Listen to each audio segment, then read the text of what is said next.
performs similar statutory function as the Survey and Mapping Department of the FCDA. In other cases, their functions are complementary. For example, the Development Control Department of the FCTA works to ensure that the zoning and land use plans prepared or approved by the Urban and Regional Planning Department of the FCDA are not abused by developers. One other branch of the FCTA that is very relevant to urban management is the Abuja Metropolitan Management Council, AMMC, which is responsible for the efficient running and operation of municipal services within the FCT. If you are confused, don't feel alone because it's quite difficult to draw clear lines between the many administrative branches of the FCT.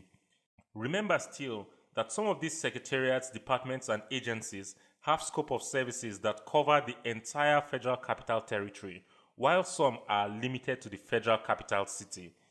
If you have any further information that can clarify just how the city is managed, kindly share them in the comments. I'll be happy to learn from you too.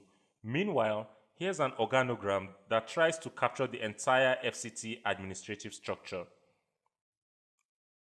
Construction of Abuja started in the early 1980s, coinciding with Nigeria's oil boom, a period when the country's GDP was exceedingly boosted by a sharp increase in global oil prices. Perhaps this is why Phase 1 got to enjoy its level of infrastructure development. But about 4 decades later, the city still seems to be a huge construction site, as the implementation of the Abuja Master Plan has been slow and staggered, and many developments that should have become iconic landmarks remain incomplete or yet to be functional. For example, construction of the World Trade Center started in 2010. Since that time, only 2 out of the 7 planned towers have been topped out. For comparison, when its construction started, land was still being reclaimed from the Atlantic Ocean for Eco Atlantic in Lagos, which has now topped out 4 towers, with several others ahead of the construction stage of the other World Trade Center towers. Another example is the Abuja Millennium Tower and Cultural Center, where construction started in 2006. With a height of about 170 meters, the Millennium Tower is the tallest man-made structure in Nigeria, only closely followed by the NACOM building in Lagos, which is about 160 meters high. But the tower and the accompanying cultural center is still under construction and has been abandoned for years due to financial complications. The many abandoned buildings in the city have been identified by different researchers as blind spots for criminal activity or hideaways. Nonetheless, Abuja can still boast of iconic or landmark buildings like the Central Bank of Nigeria headquarters, the NNPC headquarters, and the National Mosque, among others.